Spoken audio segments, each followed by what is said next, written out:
ជំរាបសួរបងប្អូនទាំងអស់គ្នាថ្ងៃនេះយើងមករៀនអំពីអក្ខរក្រមរបស់ខ្មែរយើងទាំងអស់គ្នាអក្ខរក្រមរបស់ខ្មែរយើងមាន33តួបាទបងប្អូនខ្លះក៏បានដឹងហើយបងប្អូនខ្លះក៏មិនទាន់បានចេះដឹងបាទអញ្ចឹងយើងរៀនទាំងអស់គ្នាបាទអក្ខរក្រមខ្មែរទាំង33តួនោះមានដូចតទៅនេះទី1កទី2ខទី3កទី4ខទី5ងទី6ចទី7ឆទី8ជទី9ឈទី10ញទី11ដទី12ថទី13ដទី14ធទី15ណទី16តទី17ថទី18ទទី19ធទី20ណទី21បទី22ផទី23ពទី24ភទី25មទី26យទី27រទី28ល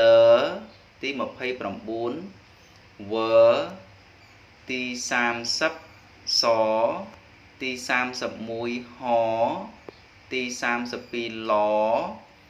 ទី33អបាទតោះឥឡូវយើងចាប់ផ្ដើមអានអក្ខរក្រមខ្មែរទាំងអស់គ្នាកខកខងចឆជឆញដថដថណតថតថនបផពភមយរលវសហឡអបាទម្ដងទៀតកខកខងចឆជឆញដថដថណតថតថនបផពភមយរលវសហឡអម្ដងទៀតកខកខងចឆជឆញដថដថណតថតថនបផពភមយរលវសហឡអបាទសូមបញ្ចប់តែប៉ុណ្ណេះបាទលោកគ្រូសូមបន្តទៅទៀតអំពីអក្ខរក្រមរបស់ខ្មែរយើងនិងជើងរបស់វាបាទអក្ខរក្រមរបស់ខ្មែរយើងឬក៏ព្យញ្ជនៈរបស់ខ្មែរយើងនេះមានចំណុចពិសេសជាងគេគឺថាអក្សរយើងមានជើងបាទព្យញ្ជនៈយើងមានជើងលើកលែងតែអក្សរឡមួយទេគឺវាមកទ្រង់គ្រឿងកំ pl តែម្ដងបងប្អូនណាក្រៅពីនេះគឺថាវាសុទ្ធតែមានជើងមកវារបៀបអានអក្ខរក្រមខ្មែរយើងនឹងជើងគេអានចេះបងប្អូនណាតោះយើងអានអស់គ្នាជាមួយលោកគ្រូកជើងកខជើងខកជើងកខជើងខងជើងងចជើងចឆជើងឆជជើងជឆជើងឆញជើងញដជើងដថជើងថដជើងដថជើងថណជើងណតជើងតថជើងថតជើងតថជើងថណជើងណ bò chừng bò pho chừng pho pơ chừng pơ phơ chừng phơ mơ chừng mơ dơ chừng dơ rơ chừng rơ lơ chừng lơ vơ chừng vơ so chừng so ho chừng ho ạ so lo o chừng o បាទម្ដងទៀតអូនតោះអានជាមួយលោកគ្រូទាំងអស់គ្នាកជើងកខជើងខកើជើងកើខជើងខងើជើងងើចជើងចឆជើងឆជើជើងជើឈើជើងឈើញើជើងញើដជើងដថជើងថដើជើងដើថជើងថណជើងណតជើងតថជើងថតើជើងតើថជើងថណជើងណបជើងបផជើងផពជើងពផជើងផមើជើងមើdơ chừng dơ rơ chừng rơ lơ chừng lơ vơ chừng vơ so chừng so ho chừng ho ạ so lo o chừng o តោះយើងតទៅទៀតអូនជនជាអ្នកខ្មែរយើងទាំង33ទូនេះចែកចេញជា2ពួកគឺពួកអនិងពួកអឺពួកអសំឡេងតូចពួកអឺសំឡេងធំឬក៏ពួកអសំឡេងស្រាលពួកអឺសំឡេងធ្ងន់បាទពួកអមាន15តួមានកខចឆដថណតថបផសហលអចំណែកឯពួកអឺមាន18តួមានកខជឆញដថតថណពផមើយរលវបាទម្ដងទៀតចឹងជនជាអ្នកខ្មែរយើងទាំង33តួនេះចែកចេញជា2ពួកបងប្អូនណាទី1គឺពួកអ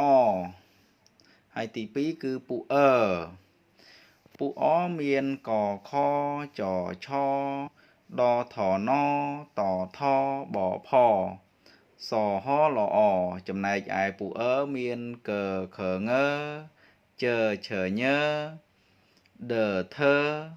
តថណពផមើយរលវបាទ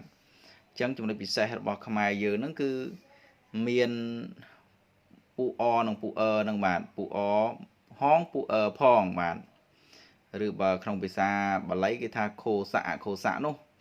គឺសំឡេងស្រាលនិងសំឡេងធ្ងន់ប៉ុន្តែដល់ពេលខ្មែរយើងថាពួកអនិងពួកអឺបាទពួកអសំឡេងស្រាលពួកអឺសំឡេងធ្ងន់អញ្ចឹងម្ដងទៀតជនជាអ្នកខ្មែរយើងទាំង33តួនេះចែកចេញជា2ពួកមួយឲ្យឈ្មោះថាពួកអឯពួកមួយទៀតឲ្យឈ្មោះថាពួកអឺពួកអមាន15តួមានកខចឆដថណតថបផសហលអចំណែកឯពួកអឺមាន18តួមានកខងជឆញដថតថណពផមើយរលវបាទអញ្ចឹងសូមបញ្ចប់តែប៉ុណ្ណេះពួកអនិងពួកអឺសូមអរគុណចំណែកឯសញ្ញាសម្គាល់ជនជាអ្នកពួកអវិញមាន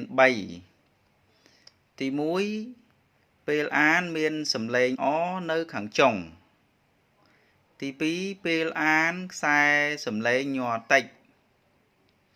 ទី3ពេលអានខ្យល់ចេញមកក្រៅនេះតាមការរកឃើញរបស់លោកកេងវណ្ណស័ក្តិបាទពេលអានមាន